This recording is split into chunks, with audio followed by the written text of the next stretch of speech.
Dạ. Thì bản chất cũng là đào tạo. Hello anh. Đào tạo tôi đi dạy. Dạ. Rất vui được gặp anh.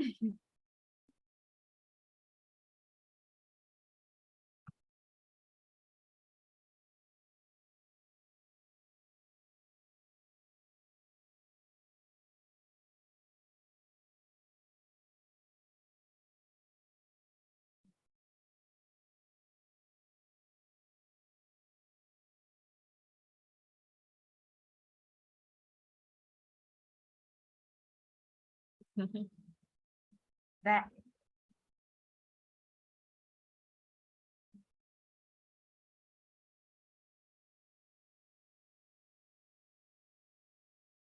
Ừ.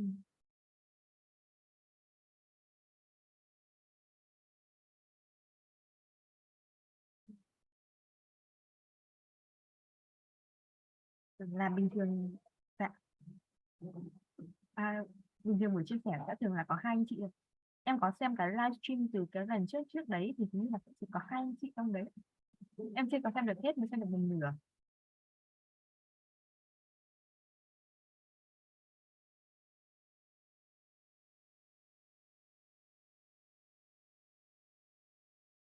Ừ.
À, dạ. Em thì bây giờ đang là giáo viên tại một khóa lớp ngoại khóa của tổ chức Teach for Việt Nam. Thì tổ chức Teach for Việt Nam sẽ đưa các giáo viên về những khu vực vùng nông thôn và sẽ là giáo viên tại ngoại khóa tại trường công. Thì bên cạnh hoạt động giảng dạy trong năm học thì hè bọn em có làm dự án ngoài trường học. Thì trong hè này đó là một dự án liên quan đến thư viện xanh và định hướng xây dựng cái không gian đấy thành không gian học tập cộng đồng, một dạng không gian học tập phi chính thức ạ. Thì cái dự án này đã được bắt đầu bởi một chị khóa trước, chị Nguyễn Ngọc Linh, và bây giờ bọn em là thế hệ thứ hai tiếp nối chị Linh để có thể vận hành cái không gian đấy. Và hiện tại thì trên không gian đấy có một số đầu sách và bọn em cũng đang có một cái nhóm học sinh để vận hành các hoạt động đọc sách hàng tuần theo hướng là thử thách đọc sách. Còn về sinh hoạt sách kiểu định kỳ hàng tuần hoặc hàng tháng thì lúc đó bọn em cũng đang có nghĩ đến nhưng mà cũng chưa có một cái mô hình rõ ràng để có thể follow theo, nên là cũng đang tìm kiếm thêm. Thì tình cờ là được anh Thành giới thiệu cái không gian này ấy, của bên anh, nên là bọn em có quyết tâm là sẽ thử xem mình có thể học hỏi được điều gì đó có thể đóng góp vào trong cái cộng đồng đọc sách nói chung như thế nào.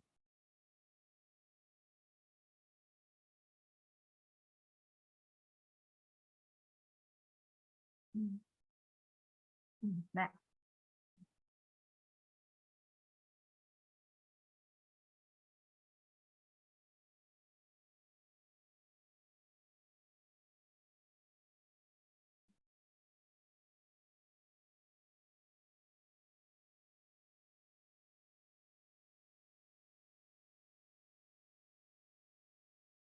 Dạ. Dạ.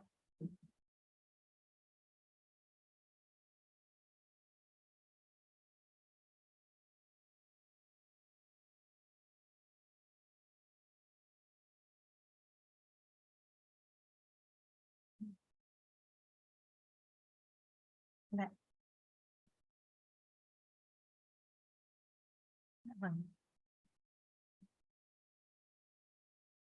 Dạ.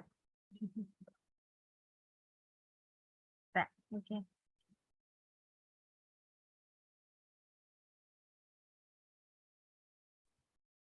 I hear you very well. My guest of honor is here.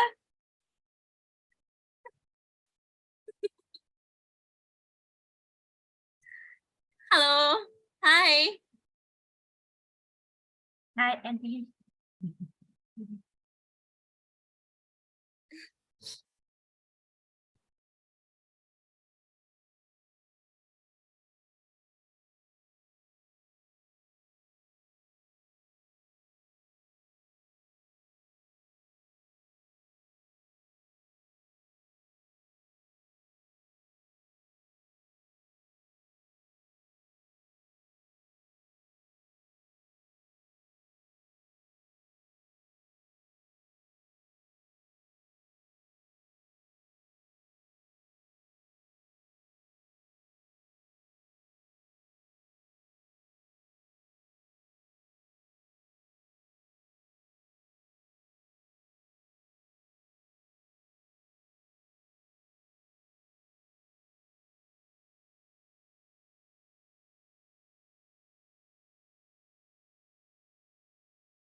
It's okay. I read children's book also.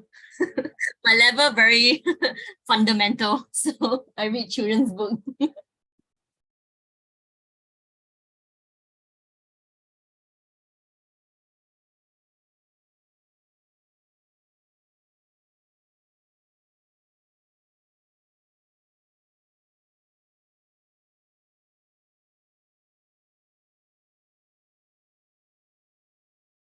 Okay. Yeah, I'm keeping this energy because it's very near my sleep time. So I need to keep the energy. Nice to meet you, Miss Ha. Nice to meet you too. You know, coincidentally, because you're talking about children's book, right? I wanted to introduce this book today. It's called Wonders of the Annamites. This book was produced by a good friend. So usually I will introduce or share books that I know that are from my good friends that I want to share their efforts. So she does a conservation project in Laos for wildlife, as you can see from the photos. She produced this book to showcase the diversity of wild animals in Laos and Vietnam, of the Annamites Mountain.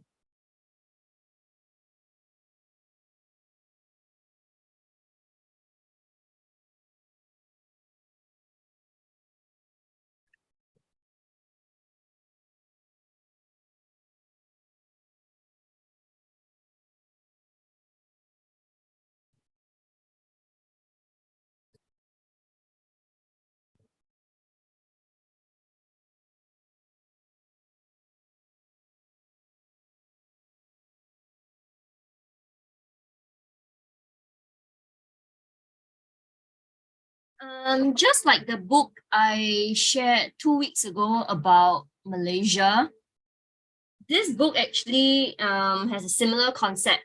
So on each page, when they have like a photo, it's like an illustration. And then something like that. And so you would see that one side it's in English, the other side is in Lao language. So it's to cater to the general public, but also the local people in Laos. Do you want me to continue? So this book is very thin. I think it's only about 40 pages. Basically, it's a journey with a father and his 2 children across the Annamite Mountains to find their grandmother. And along the way, they saw different animals. So each, from the night, they start to travel, and then they will see the night animals. And then after that, they will see the daytime animals. So they continue the journey into the forest, and each time they see a different animal, they will talk about it. Yeah.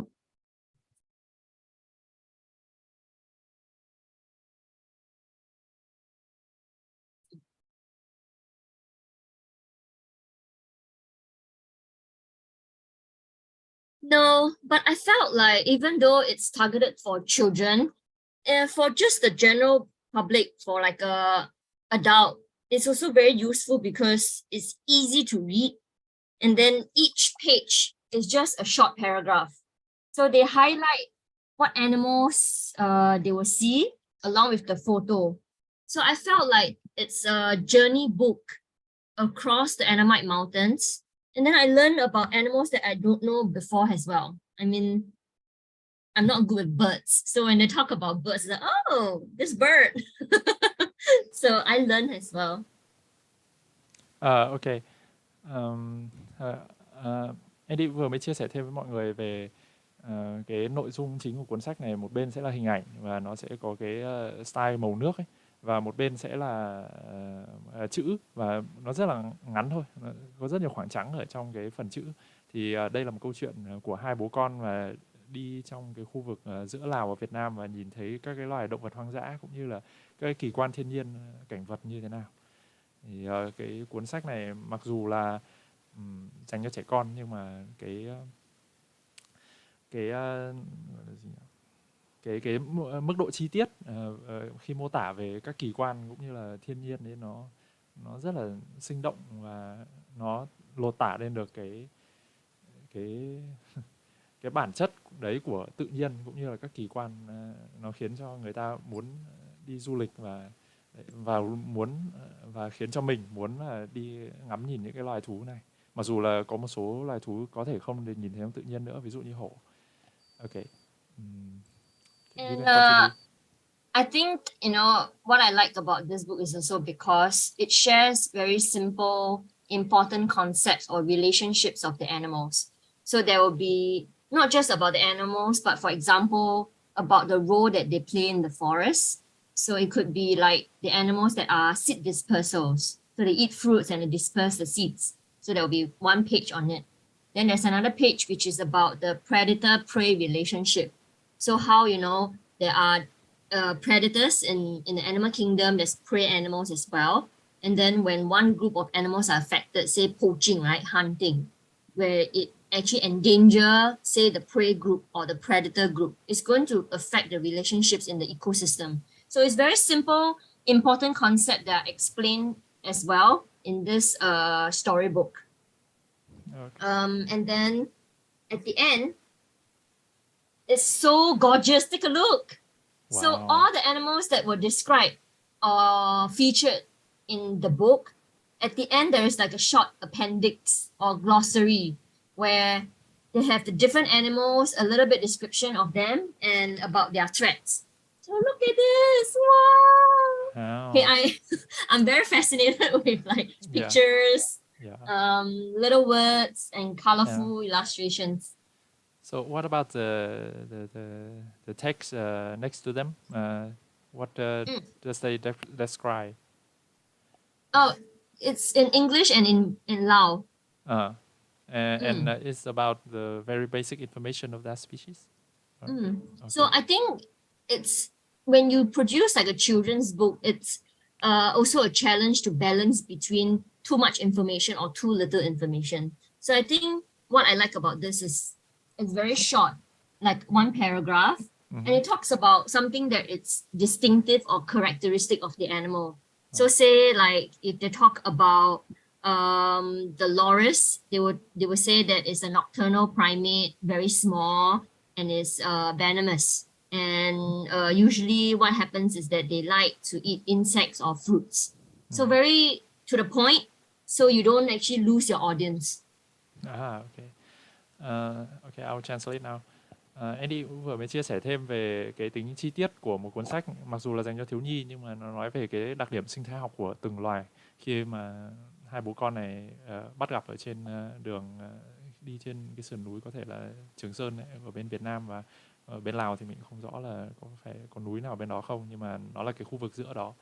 Và ở cái giải đấy thì họ gặp rất là nhiều các loài động vật hoang dã, và có lẽ là cái cuốn sách này đó. Is that a father and son that you told me about? No. No? So the whether can see okay. So she is Camille. She's the founder of this NGO called Project Anwak. So they are the conservation group in Laos who produced this book.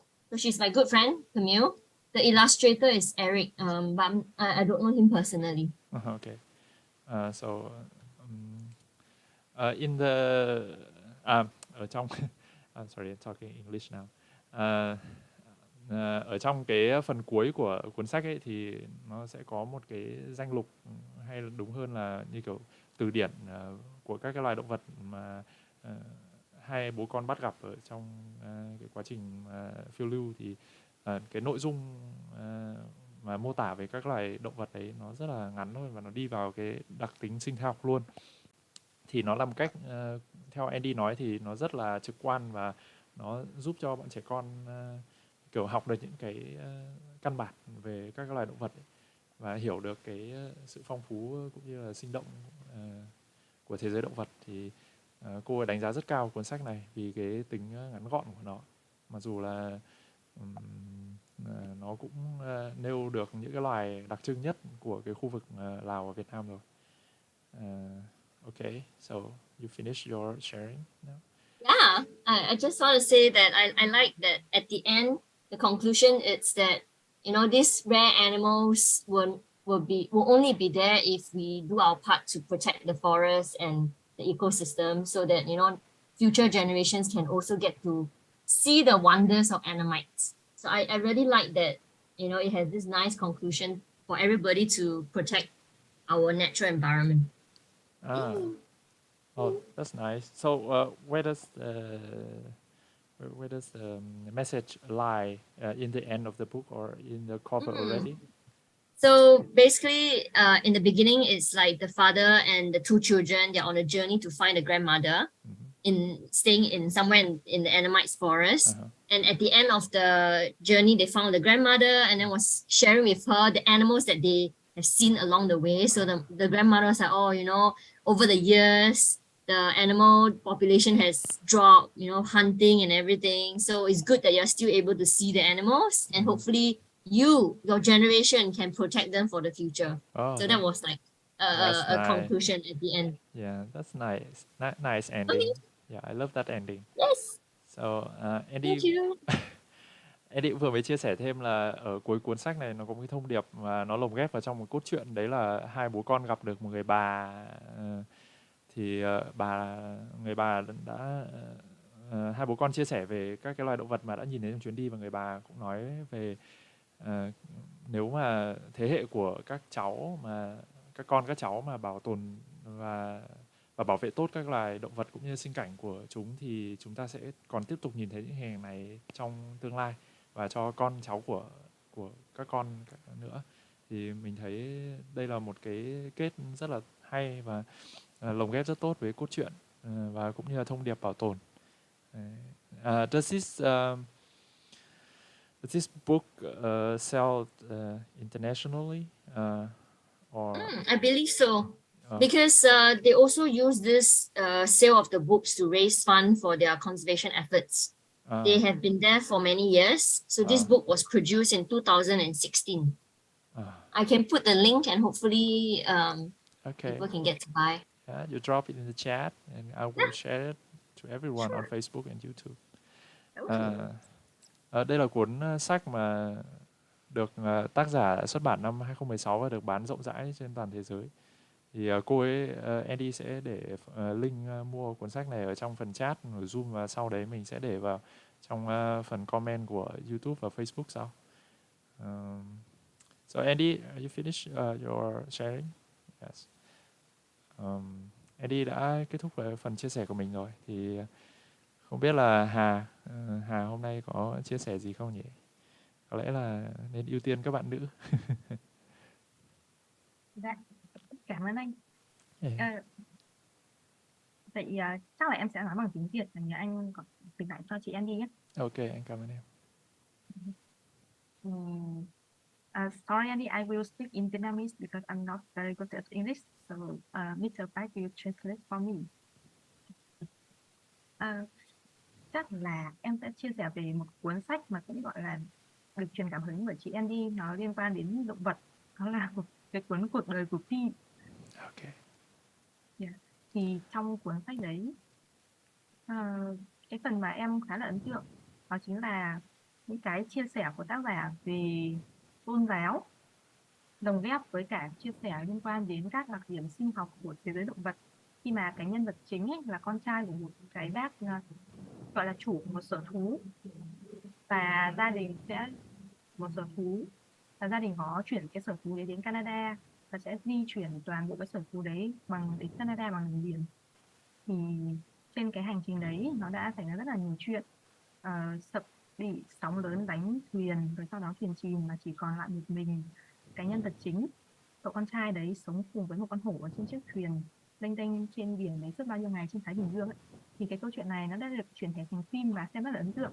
Thì cái lần đầu tiên em biết đến câu chuyện này là qua phim, nhưng mà lúc đọc truyện thì em thấy truyện còn hay hơn phim rất nhiều, khi mà trong truyện có những cái chi tiết rất là, thực sự em thấy để viết được cái tác phẩm như vậy thì tác giả đã có rất nhiều cái kiến thức liên quan đến tôn giáo và sinh vật học ấy. Em rất là nhớ những cái chi tiết, chẳng hạn như một vùng chuối có thể nổi trên mặt nước và cái con khỉ đột đã bám vào vùng chuối đó để trôi lên thuyền, hay là những cái tập tính sinh học của loài voi hay là loài hổ. Thì em đã được cái truyền cảm hứng, gọi là em cảm thấy thế nên động vật thực sự nó cũng rất là gần gũi với loài người, và có những cái sự nhân văn nhất định ở trong cái câu chuyện đấy, là khiến mình cảm thấy bị rung động. Okay. So Andy, Hà just share a brief summary about the book named Life of Pi. You may have heard of this. The Life of Pi? Yeah, the Life Pi. Pi? It's pi, not P. Okay, in Vietnamese it's P. You can say P too, I will understand. Yeah. I don't know how to pronounce his name. Yeah, but in Vietnam it's very popular, and you know it has already been published. I watched the movie. Yeah, a live action movie, and she said she watched the movie first, and then she find a book and find more interesting, and so you may already know about the the content of the book, but I will still translate in her perspective, and may my English skill help me to translate. So she was talking about the harmonization between the religious and wildlife in general, and it's about a son with a father work in the zoo, and there's some reason that the zoo has to move to Canada, and they move every animals. Sorry, it's just a message for her. Please continue. Okay. Okay, I just thought that you correct me or something. Yeah. So there's a boat across the Pacific Ocean to Canada, and they made a lot of catastrophic weather that leave the protagonist and a tiger on a boat, and during that journey, people can learn so much about the biological characteristic of animal, and also religious values, and and that inspired Miss Ha so much, and she moved by that story, and she likes the harmony of that story, and okay, I'll ask Miss Ha if she has anything else to share. Hà, em đã chia sẻ xong rồi cuốn sách ấy chưa? Hay em còn chia sẻ điều gì nữa không? Sau lại that's all. Oh, that's very brief sharing about the book. Yeah. So Miss Ha told me that she's reading something very, very like how do you say, like professional content that may not fit for a general audience, but we all we are we are sharing about the biological content that may not be interesting to may not be interesting to anyone, but for ourselves, and we can feel very energetic by sharing it. So I would you like Miss Ha to share about her reading recently? About Yes, of course. I'm very interested. okay. Hai Eddie với anh cũng đều rất là kiểu háo hức là muốn nghe cái vấn đề chuyên ngành mà em đang đọc là gì ấy, tại vì em cũng nói với anh trước đấy nên là anh cũng rất là tò mò. Thì em có thể cho hai bọn anh một chút chia sẻ về cái mà em đang đọc không? Ok. Hiện tại thì em đang làm trong lĩnh vực giáo dục. Yeah, it's about educational major. Và em đọc một số sách để có thể thiết kế hoạt động trong lớp học một cách tốt nhất, nó phù hợp với cái tư duy của học sinh. Thì đấy là hiện tại em đang đọc một cuốn sách đấy, nó có tên là The Science of Brain, The Science of Brain, khoa học não bộ. Nó sẽ giúp cho nó giúp giải thích là cách mà học sinh học và cái cách nào nên hoạt động làm việc nhóm, rồi teamwork, work by themselves, work in team, and why need to do it, when need to do it by themselves or teamwork, or when they need to speak out loud, or when teacher need to let students do by their own, just keep silent. Nó chia sẻ về những cái lý do tại sao mình nên kết hợp những hoạt động đấy, và cho mình một cái lý do hợp lý để giải thích là tại sao học sinh thỉnh thoảng tự hắn quên. Nó không phải là do tự học sinh có vấn đề, mà là do cái cách mình giao tiếp với học sinh nó chưa thực sự phù hợp, hoặc là nó chưa phù hợp với cái cách mà học sinh ghi nhớ. Thì cái cuốn sách đấy giúp cho người giáo viên sẽ hiểu hơn và có thể dựa trên cái đấy giúp cho tự ứng dụng vào cái hoạt động thiết kế trong lớp học, thì để cho cái hoạt động trong lớp học nó có thể nó linh hoạt và nó sáng tạo, nhưng nó vẫn có một cái chủ đích đằng sau đấy. Thì đấy là cái cuốn sách em đang đọc, nó tên là Khoa học của não bộ. Okay. Sorry anh, cái cuốn ấy tên đúng của nó là Dạy học không theo lối mòn của anh Hoàng Đức Dịch.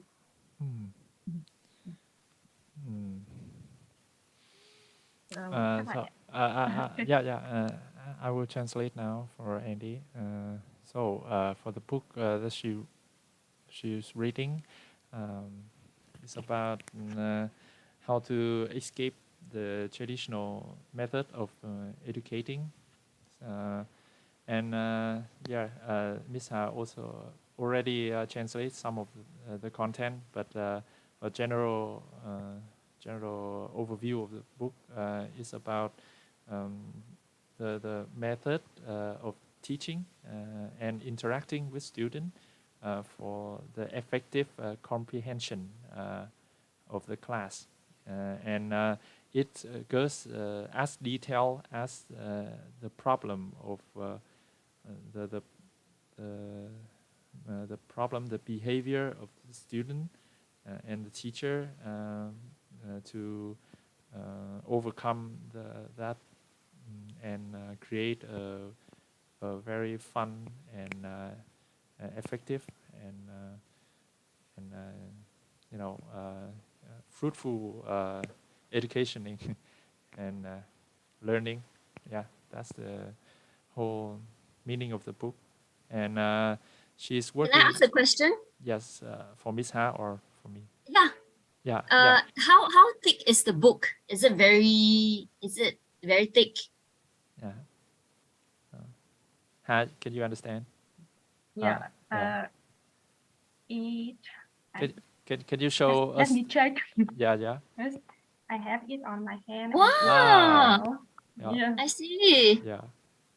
It's You know, because it's about- talking. Sorry. Yeah. It's about 400 pages. Wow. Oh, that's amazing. It has a lot. The content is quite easy to follow, and Oh. I have a Sunday to finish one chapter by chapter, and Uh-huh. maybe I don't need to go along the flow in the book. I can jump into one chapter and finish it when I need.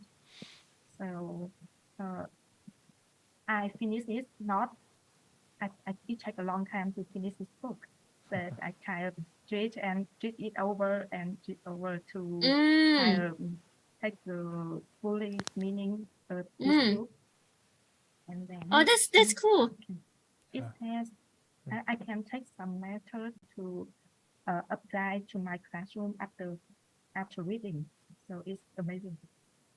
Wow.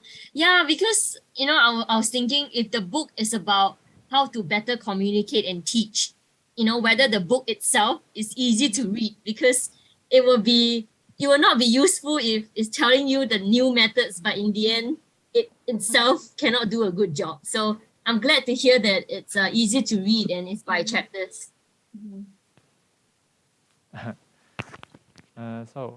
Miss Ha, do you have anything else to share to two of us and the audience?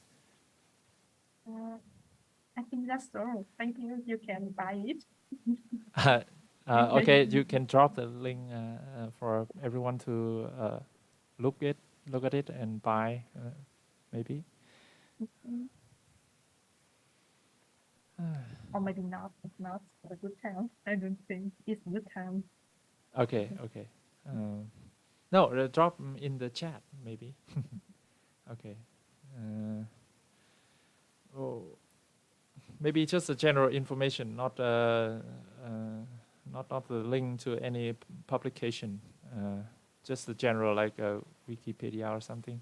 Yeah, so we don't advertise for any publication.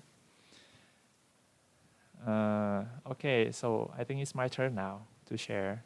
So Miss Ha already finished her sharing, and it was interesting to hear something that we haven't think of in a long time, about how we can communicate better with students and especially children.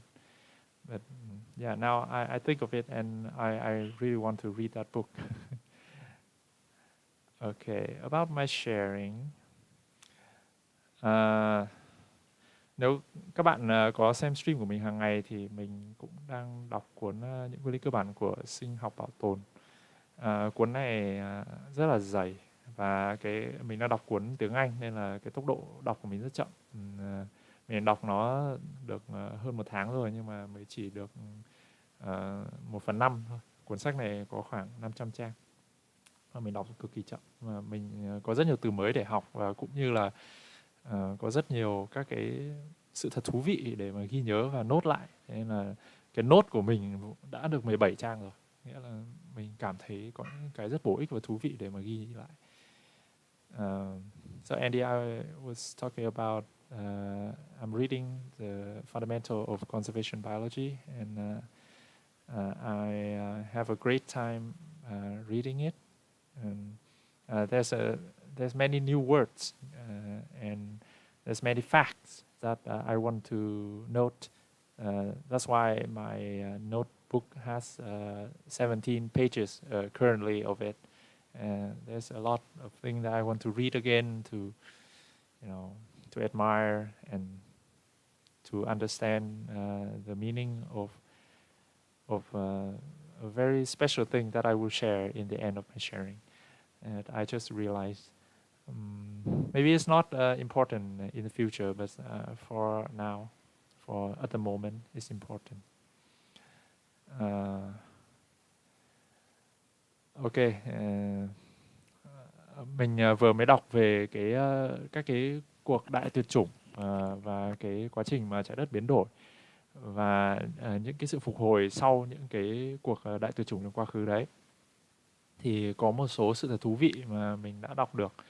Đấy là từ cái kỷ Cambrian thì là cái kỷ nguyên của các cái loài động vật đơn bào rồi, nói chung là có cấu trúc cực kỳ đơn giản chứ chưa phức tạp như các loài động vật bây giờ mà chúng ta vẫn hay biết. Thì đấy là cái thời đại Cambrian là như vậy.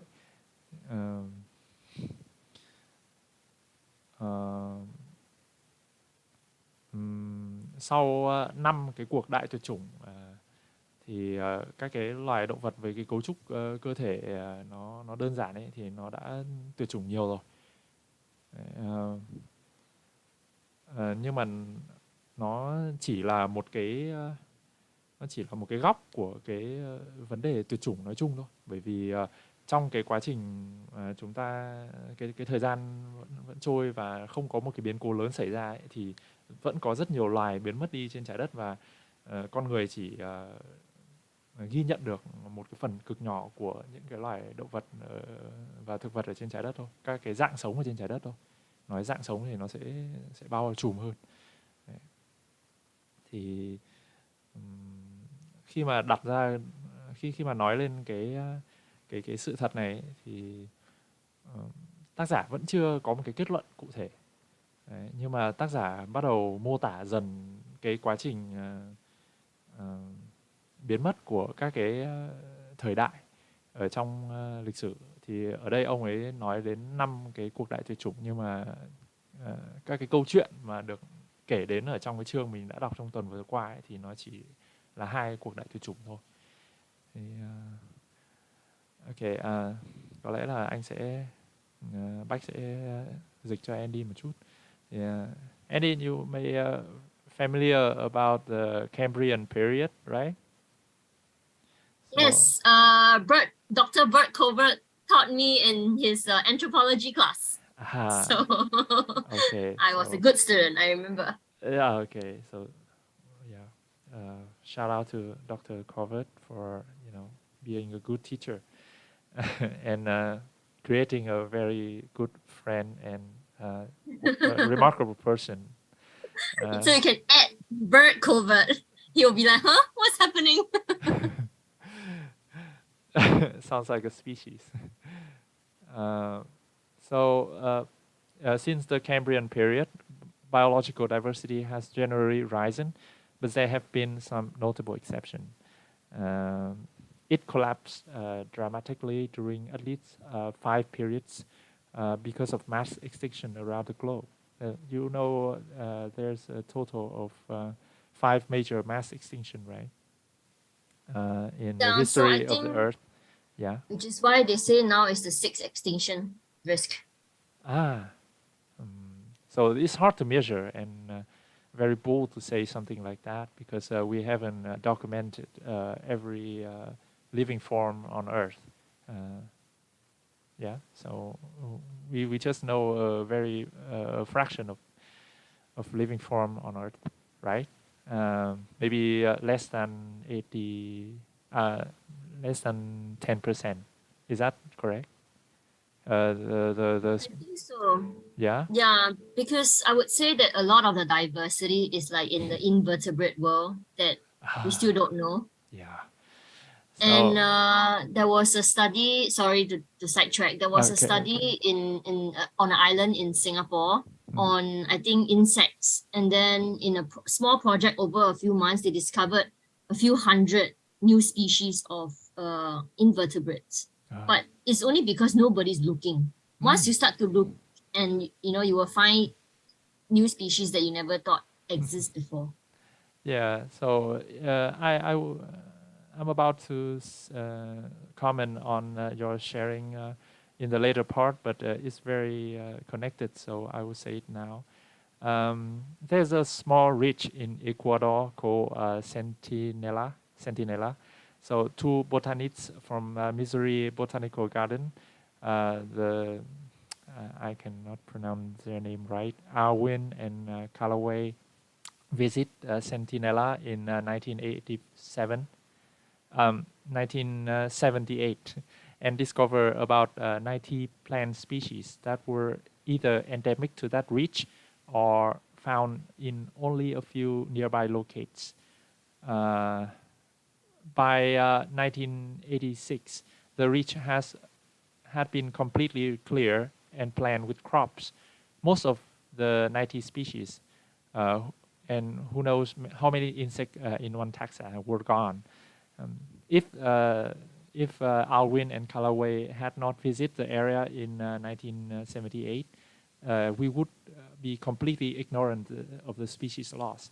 So in this book, the author suggests that we call the phenomenon where a species gone extinct without notice by human is Centinela extinction.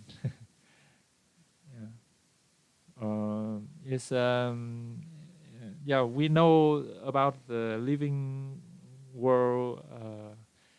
It's just a small, tiny little portion of it. So, we cannot document all of them. So I will say in Vietnamese now. So Hà ơi, mọi người thì mình vừa mới dịch cho Andy về cái nội dung mình mới chia sẻ bằng tiếng Việt lúc nãy, thì cô ấy cũng có nói thêm là bây giờ cái thế giới của các cái loài động vật không xương sống và côn trùng ấy, Andy nên nói thêm là Andy là tiến sĩ về sinh học ở Singapore, hình như cô học ở Mỹ. Andy, did you study your PhD in America? Yes, okay. in Colorado, but it's based in Vietnam. Based in Vietnam. So I do my fieldwork for 2 years in Vietnam, but the program, the degree, my professor, in the US, and I do the analysis in Singapore. So it's a tripartite collaboration. Okay.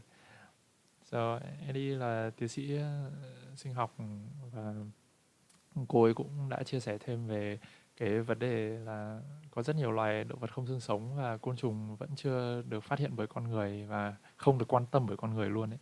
Thế nên là cái số lượng các loài động vật hoặc là các dạng sống mà được ghi nhận bởi con người có lẽ là dưới 10%, hoặc là tầm đó. 10% trong tổng số tất cả những loài hiện đang có mặt trên trái đất, và kể cả trong quá khứ nữa thì con người cũng ghi nhận được cực kỳ ít thôi. Thế và đến phần tiếp theo của chia sẻ của mình, đấy là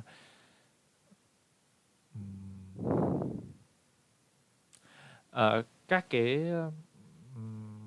cái giai đoạn mà phát triển và tuyệt chủng của thế giới động thực vật ấy, mà được ghi nhận được bởi con người trong lịch sử thì đều chủ yếu là động vật ấy. Thì với động vật thì là có các cái hóa thạch của rất là nhiều các cái loài động vật dưới nước. Ở trong cuốn này mình thấy đấy là một cái sự thật rất là đáng lưu ý, bởi vì là tác giả cũng có nói là các cái loài động vật ở dưới nước thì có một cái cơ may, đấy là sau khi chúng chết đi thì cái xác của chúng sẽ được rơi xuống cái lớp trầm tích của đáy biển và sẽ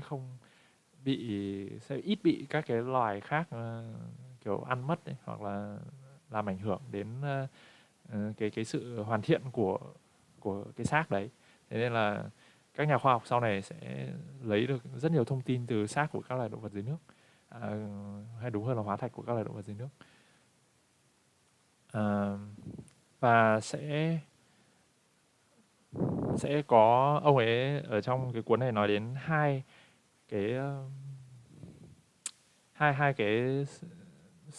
cái tin, một là tin tích cực, hai là tin tiêu cực cho cái vấn đề đại tuyệt chủng.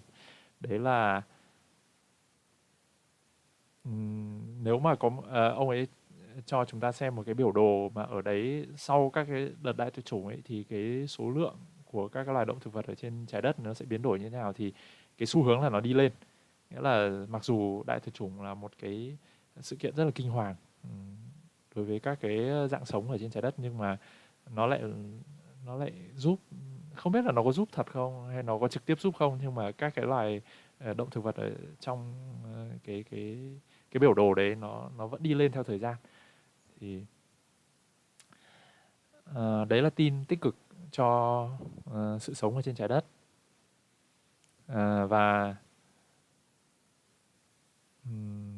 Và cái độ phức tạp của các loài động vật đến thời điểm hiện nay nó là tăng lên, độ phức tạp trong cấu trúc ấy, cấu trúc sinh học của các loài ấy. Thì rất là may mắn khi mà ông ấy nói một cái câu là rất là may mắn khi mà các cái cuộc đại tuyệt chủng là không đưa chúng ta về cái thời kỳ kiểu sơ khai của trái đất. Nhưng mà cái tin tiêu cực ở đây đấy là để phục hồi được cái sự đa dạng sinh học mà gọi là tràn ngập ở trên trái đất này, như một nghĩa là kiểu như là biểu trưng của một hành tinh sống ấy, thì giữa các cái sau một cái cuộc đại tuyệt chủng nào đấy thì nó sẽ mất khoảng 10 triệu năm. Thế nên là nó rất là lâu đối với một con người có thể tưởng tượng. Ý ông ấy nói là thế, cái tin tiêu cực ở đây có ý nghĩa như thế. Mình sẽ nói bằng tiếng Anh một chút để cho Andy cũng nắm được. So Andy, I was talking about the rise and occasional fall of biodiversity as indicated by the fossil record of families of marine organisms. So there's a very interesting fact about the marine organism are used as an index of past biodiversity because they have left the most complete fossil record. And they are more likely than terrestrial taxa to leave corpses in places where they might be quickly covered with sediments and thus protect from scavengers and physical disturbance. And I found this really interesting, and yeah, that's a very interesting fact for me. And there's two good news, and then there's a good news and bad news about the mass extinction in the history of Earth. The good news is the overall trend in biodiversity is upward, with mass extinction just temporary setback in this pattern. Life has moved from a slimy soup of microbes to magnificent creatures like sharks, honeybees, and saguaro cacti. And the challenges posed by meteorites, volcanoes, and glaciers have not returned us to our primordial roots. Yeah, and the best. But plastics have come, so. Yes, plastic is coming, and that's a very new thing. Yes. Yeah. Yes. So plastics have arrived. This book published in 2007, and in that time the plastic problem has not been severely hasn't severely impacted like now. But and the bad news is that these recoveries after mass extinction require tens of millions of years each, and that's the bad news. Yeah, I can feel it. The number of years is quite hard for me to imagine. There's a lot of zeros. So I don't know about how many years plastic will remain on Earth, maybe to another period of life. So, okay, I just share about it in Vietnamese to that information. Now I will continue to share in Vietnamese onward. Mình vừa mới chia sẻ với cả Andy về cái vấn đề mà mình chia sẻ ban nãy bằng tiếng Anh, thì tiếp theo thì chúng ta sẽ đến với hai cái giai đoạn tuyệt chủng mà ông ấy đã kể trong cuốn sách. Đấy là cái kỷ cái gì nhỉ? Trong tiếng Việt nó là kỷ phấn trắng và cổ cận. Đấy. KT boundary. Và đấy là giai đoạn theo mình hiểu ấy, thì là cái giai đoạn mà giữa kỷ phấn trắng thì bắt đầu từ 315 triệu năm trước. Đấy là trong cuốn sách này ghi. Và cái kỷ cổ cận thì nó là khoảng là 65 triệu năm trước.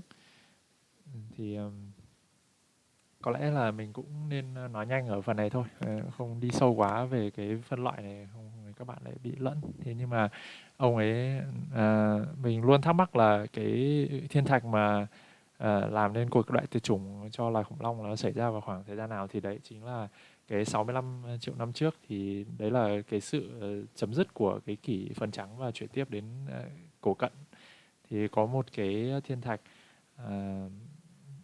theo lý thuyết nhé, không không trong cuốn sách này cũng chưa dám khẳng định đấy là một cái thực tế đã xảy ra và gây nên cuộc đại tuyệt chủng, nhưng mà đã có một cái thiên thạch theo như là các nhà khoa học tìm được các cái vật thể ngoài hành tinh ở trong một cái bán kính rất rộng ở dưới lòng của Thái Bình Dương thì vậy. Đấy, thì nó là một cái dấu hiệu của một cái thiên thạch khoảng 10 km đường kính và bay đâm vào trái đất ở tốc độ 90.000 km/h. Thì tiếp theo đấy là một cái giai đoạn Permian này, tiếng Việt nó là gì nhỉ?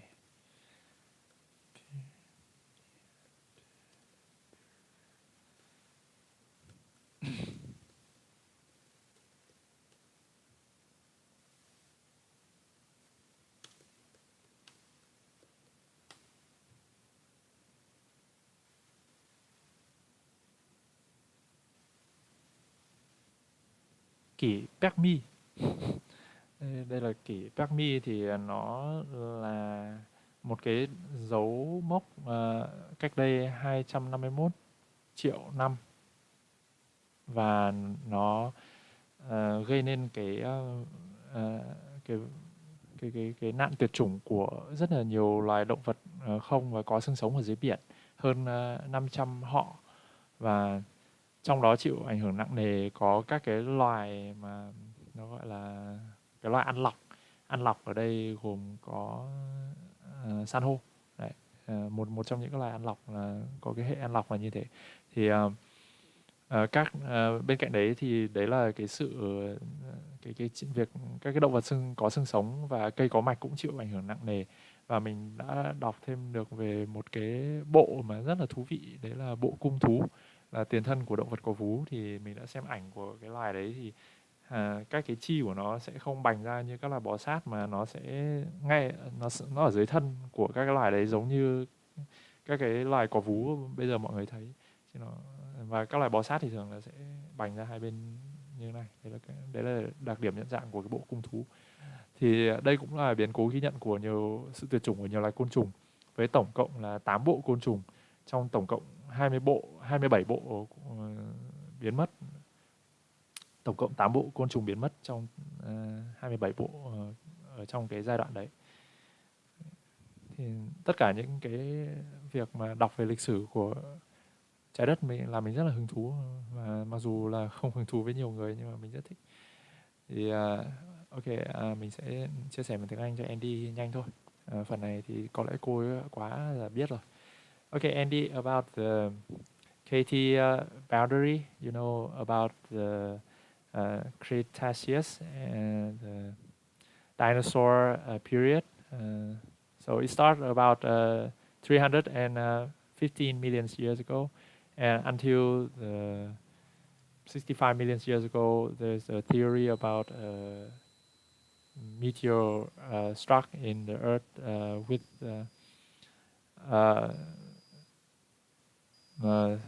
like traveling with the speed of 90,000 kilometers per hour, and has a 10 kilometer wide.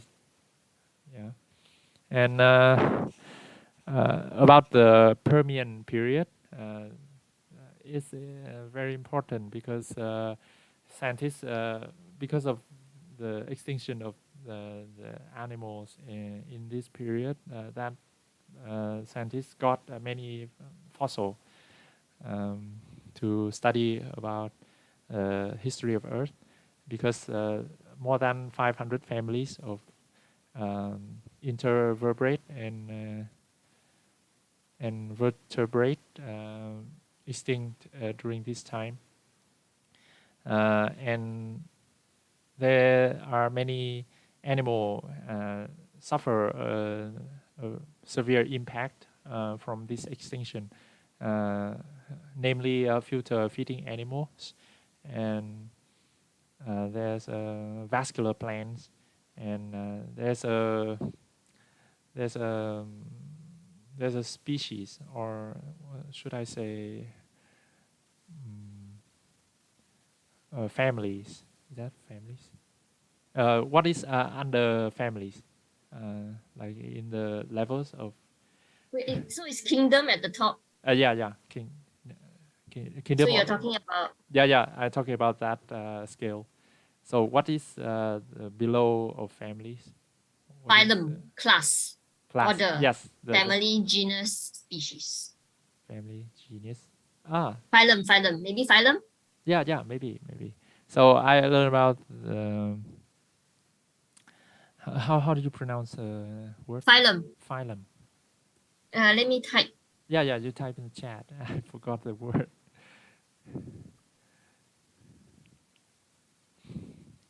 Phylum. So does wait. What's the name?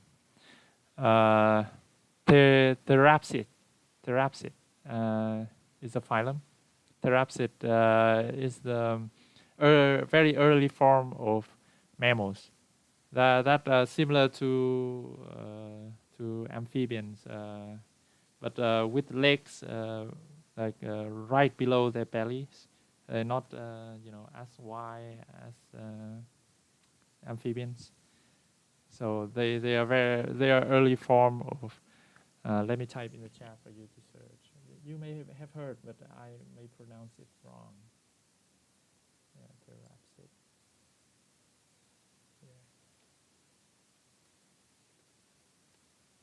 Yeah. So this is a early form of mammals, and they suffer from the extinction of Permian period too. And this time also has. This is reptile, is it? Yeah, it's close to reptile, but with their legs below the belly, not not like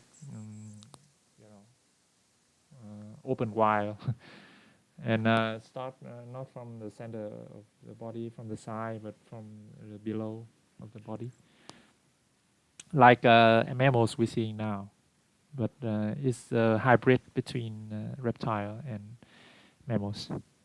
Well, I'm learning so much. Back to my class with Bert. So this is Permian period also has a record of missing of eight phylum of insects in 27 total in that time. So that's my sharing for now, and for the last the last fact that I think has make me concerned the most is this. I will share it in Vietnamese first, and then I share it with you.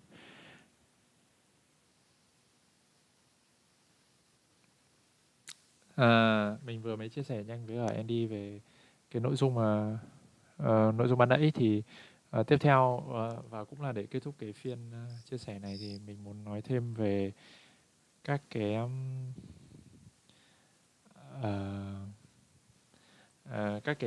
việc đo lường của gì nhỉ? Đo lường cái tốc độ tuyệt chủng, thì trong thời điểm hiện tại nhé, với khoa học hiện đại thì sẽ rất là dễ cho các nhà khoa học có thể nói là hàng năm có hàng nghìn các cái loài động vật tuyệt chủng. Thế nhưng mà nếu mà bắt họ nói ra 10 cái loài động vật mà tuyệt chủng năm vừa rồi thì họ sẽ rất là khó nói. Bởi vì sao? Đây là dữ liệu của năm 2007, có thể bây giờ sẽ dễ đo lường hơn rồi, nhưng mà với cái phiên bản mình đang đọc này là nó từ năm đó, thì sẽ rất là khó để mà nói một loài đã tuyệt chủng hay chưa. Bởi vì trong lịch sử đã ghi nhận được rất nhiều loài tuyệt chủng trong cái khu vực mà con người biết, nhưng mà sau đấy lại được tìm thấy ở gần đó hoặc là một đâu đó trên trái đất, nghĩa là chúng chưa thực sự tuyệt chủng. Đấy, nên là rất khó để khẳng định. Thứ hai nữa là có khoảng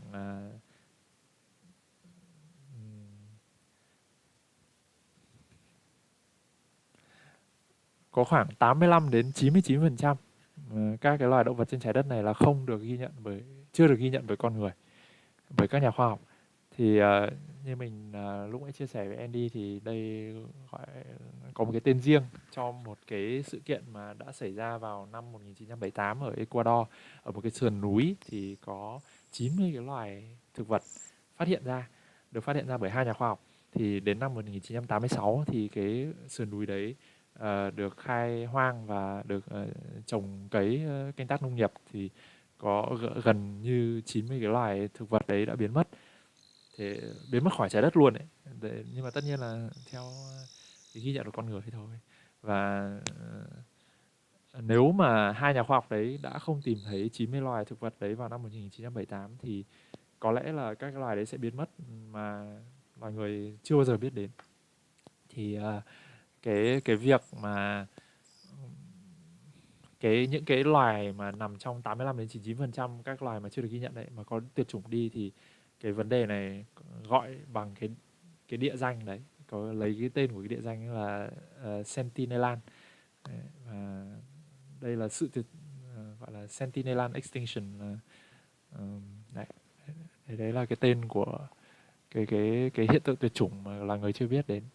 Đấy là đề xuất của cuốn sách thôi, còn có lẽ thực tế không gọi như vậy. Thế và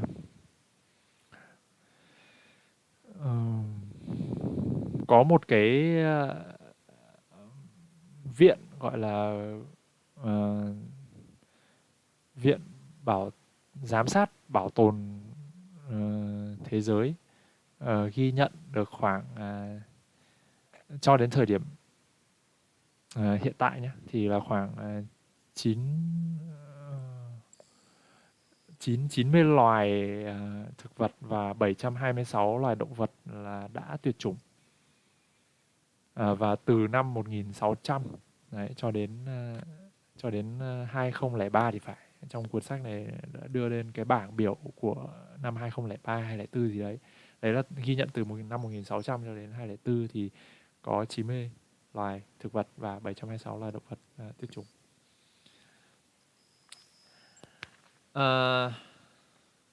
Và như Andy cũng đã chia sẻ lúc nãy thì có rất nhiều các loài động vật không xương sống thì chưa được ghi nhận với con người, bởi vì nó không nằm trong mối quan tâm của loài người nói chung. Thì và rất là nhiều các cái loài nấm này, các cái loài vi khuẩn này, và virus này, và rất là nhiều các cái dạng sống mà siêu nhỏ nữa thì cũng không được quan tâm với con người. Thế thì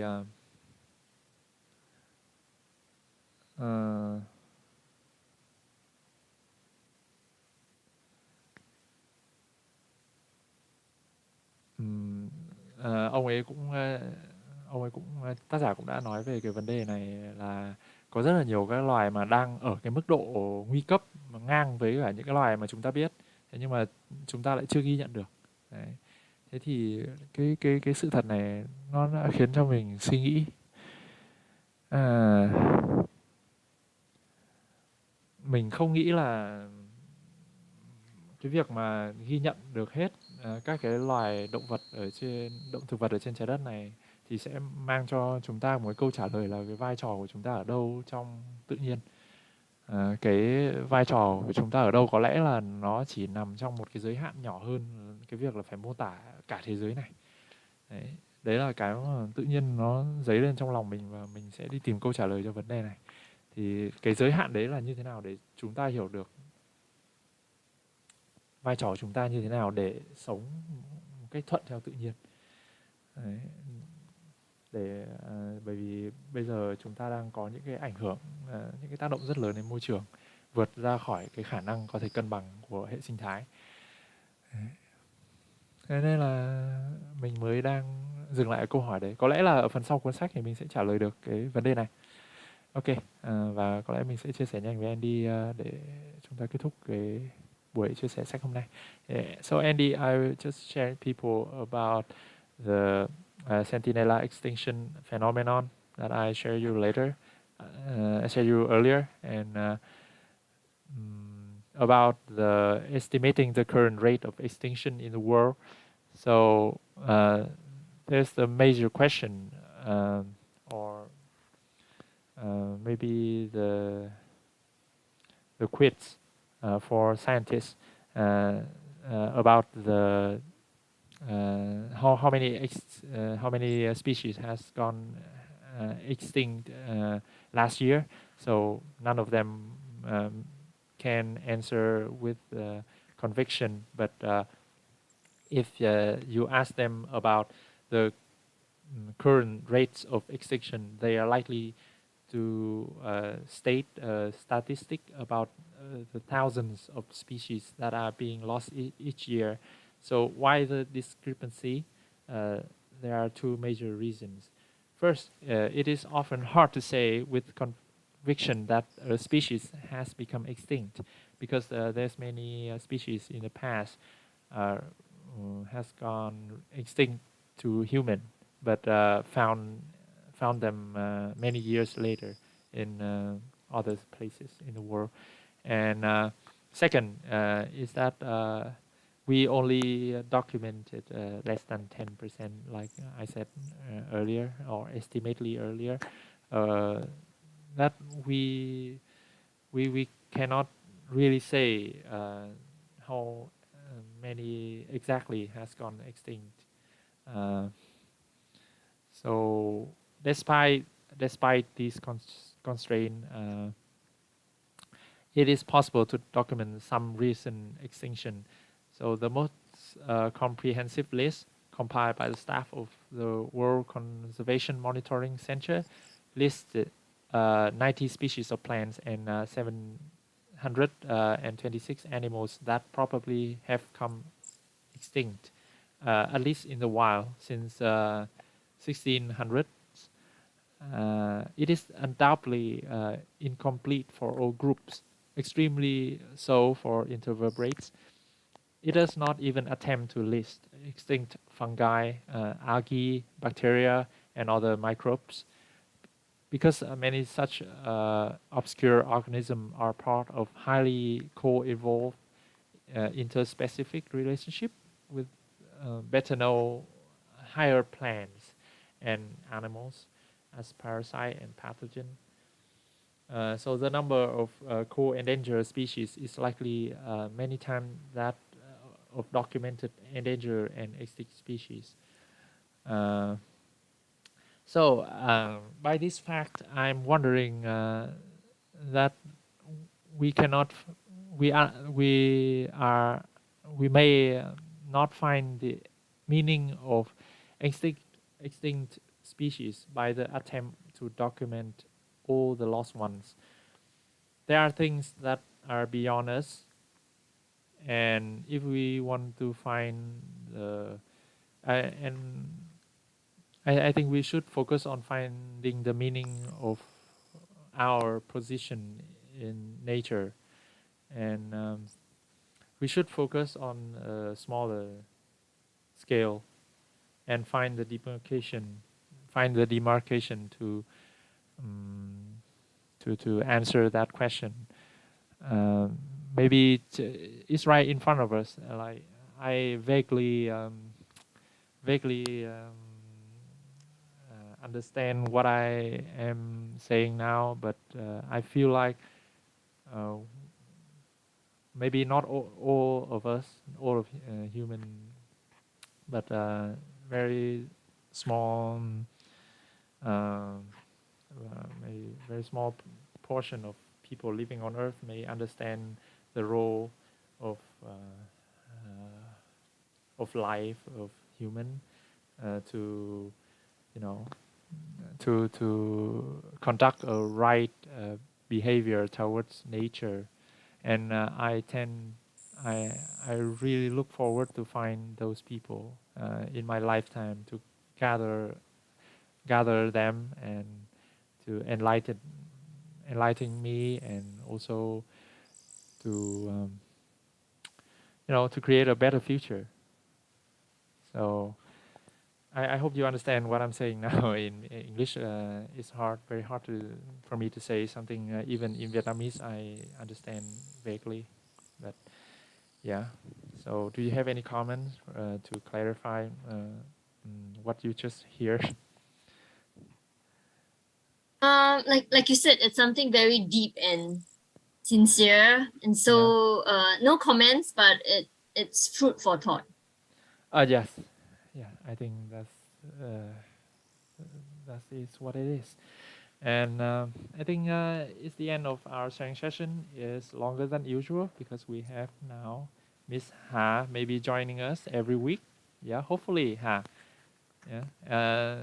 Em có mong muốn là tham gia với nhóm mỗi tuần không? Nếu mà cái nội dung chia sẻ này em có thấy là nó sẽ đi đến đâu không? Bởi vì mỗi lúc sẽ đọc một cuốn ấy, và nội dung của mỗi tuần thì có thể sẽ rất khác. Không chia sẻ lại như này nữa.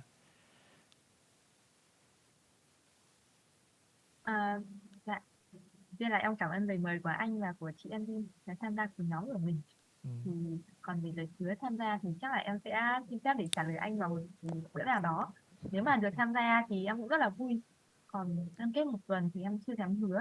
Thì em biết là hứa để được một tuần có cái nội dung để mà chia sẻ với mọi người thì sẽ đòi hỏi mình phải có đọc, đúng không? Và nó sẽ là một cái giống là một cái lời hứa với bản thân để mình có thể dành thời gian để đọc. Tuy nhiên thì bây giờ em vẫn đang có khá là nhiều cái ưu tiên lần trước nữa, nên em chưa dám nhận cái lời hứa đấy. Thì nếu mà tham gia thì sẽ phải đọc và có những cái nội dung thực sự chất lượng như anh chị để có thể chia sẻ cho mọi người. Nên là em sẽ xin phép là chưa nhận lời hứa này, nhưng em cũng vẫn rất mong là có thể cùng tham gia với nhóm của mình. Có thể không được đều đặn một tuần một lần, nhưng có thể cái tần suất là ít hơn chăng? Anh cũng muốn là góp ý thêm cho Hà, đấy là em chia sẻ thì rất là kiểu như là cực kỳ đơn giản và ngắn gọn về một cuốn sách luôn ấy. Thế nhưng mà ở đây anh với Andy chia sẻ được nhiều bởi vì là bọn anh chia sẻ những cái rất là chi tiết ấy.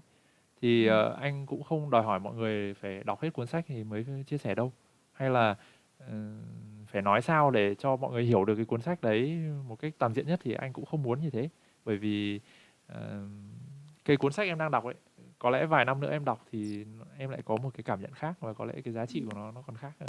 Thế nên là cái việc mà em chia sẻ hàng tuần ở đây nó chỉ là một cái kết quả của cái việc em đọc sách nửa tiếng mỗi ngày này, và em chia sẻ mọi người những cái em thấy là thú vị. Thì cái việc mà chia sẻ ra ấy, thì nó sẽ khiến cho cái suy nghĩ của mình nó được như kiểu sắp xếp lại ấy. Thì em sẽ không bị đi vào chủ quan ấy. Đấy là cái mà anh đã gặp phải khi mà anh nghiên cứu. Anh cũng đã muốn học lên tiến sĩ, nhưng mà khi mà mình tự đọc ấy sẽ có nhiều cái mà mình mặc định, hoặc là mình nghĩ là mình đang đúng, và mình đi tìm những cái lý do để khiến cho mình đúng hơn. Thế nhưng mà khi mà chia sẻ ra thì khi mà chưa cần phải là người khác nói là mình có vấn đề gì về cái chia sẻ của mình nhé, nhưng mà mình chia sẻ ra thì làm sao để cho mình cảm thấy hiểu đã, thì mình mới làm cho người khác hiểu được. Thì lúc đấy mình buộc phải suy nghĩ rất là biện chứng. Anh cảm thấy đấy là một cái thói quen mà nó giúp cho mình hệ thống hóa vấn đề rất là tốt. Và nó rất là vui nữa. Anh thích những cái buổi chia sẻ này. Mặc dù hôm nay hơi lâu hơn bình thường, bây giờ nó chỉ khoảng 1 tiếng thôi, nhưng mà có lẽ là buổi đầu thì mình không nên giới hạn thời gian để cho mọi người thoải mái chia sẻ, nhất là em mới tham gia. Còn anh với Andy thì chia sẻ những người bạn rồi, bọn anh chia sẻ rất là thoải mái thôi. Thế thì Hà cứ xem nếu mà em không cần đặt nặng quá đâu, chỉ là những cái em cảm thấy rất là thú vị. Ví dụ như là trong cuốn sách em đọc được là em vừa nói đến cái vấn đề là các cái vấn đề của học sinh mà mình với vai trò là người giảng dạy thì sẽ phải ứng xử như thế nào để cho rất là nó xây dựng được một cái môi trường học thân thiện mà cũng là thú vị để cho các bạn nhỏ có thể tham gia được thường xuyên hơn chẳng hạn. Thì những cái cụ thể nó sẽ là cái chất liệu để giữ trong đầu người ta. Đấy, khi mà mình nói rất là chung thì kiểu nó trôi tuột đi mất, có thể người ta cũng không có cảm hứng lắm, nhưng khi mà nói những cái cụ thể người ta thấy mình chưa bao giờ nghĩ là có thể ứng xử theo hướng này hướng kia. Đấy, nên là nghĩa là mình không nghĩ quá nặng nề. Mình một buổi này thực ra em gần như không phải chuẩn bị gì, một tuần em chỉ đọc một ít thôi. Dạ. Nhá, nên mình cứ nghĩ thoải mái lên rồi mình làm cho một cái buổi tối chủ nhật của mình nó trở nên ý nghĩa. Yeah. Okay, I just told Miss Ha that she has a very concise sharing about what she are reading or have read, but she should not be so hard on herself about how to share to people to make everyone understand what she's reading. But she can share like very specific things like we do about like for example the book that she's reading about how to better teaching young students and what's their problem. So for for people to take away what she read, she should have stated something very specific about how to you know engage and deal with children problems, also with teaching problem in general. I think that's very interesting, and I really look forward to hear what she has to share specifically. And I think Andy, do you feel the same? And if so, do you have anything to add more about her sharing or anyone sharing in the future in our club? I think yes and no. So the whole point of this, to me, I felt it's to share what book you have been reading or have read, and to encourage people to either read the book that you recommend or other books as well. So there shouldn't be pressure about, oh no, what I should be sharing. And then the fun of it is really just like, talk about the book with friends. So there's no proper structure, I think. Like I need to talk about, say, a summary first, and then highlight or the good point or the bad point. I think it's just go with the flow. Even when I was sharing the book, sometimes as I was talking, then I realized that, hey, there's something that I wanted to point out. So it wasn't something like I prepared beforehand. I know Bart prepared very good notes and very diligent. I'm not very diligent. So as you can see, I'm only sharing picture books and colorful drawings, which interest me. So different people have different ways of sharing. So I think any format is fine, as long as you have an audience here who wants to know more about what you read. Yes. So I think Miss Ha understand everything you just said, right, Ha? Ha, can you understand, Yeah. Andy? Okay. Yeah. So it is the end of our sharing session on Sunday. I will see you on every day onward in the future, and hopefully we can. That's very scary. Yeah, See you every day. yeah, it's really hard to share this club to anybody, because if I share it, I have to share it every day for them to know that I read every day. So may they unfriend me or block me because I spam their new feed. So yeah, I will share to people about our activity once a week. So that's enough. But actually, I do read every day, and on my fan page and YouTube channel, I do post every day about what I'm doing with my reading. So I'll see you next week, and have a good night. And I hope I haven't destroyed your you're sober in Monday morning, Andy, because this is close to 12. Almost midnight. Yeah, almost I'm midnight. going to Juk Mung Nong. Yeah. Yes. So, chúc mọi người ngủ ngon và hẹn gặp lại mọi người vào tuần tới. Ok, xin chào Hà, xin chào Andy. Bye. Have a good rest. Good job today. Good job, good job. Thank you. Thank you for having me. Bye. Okay. Bye. Chào mọi người.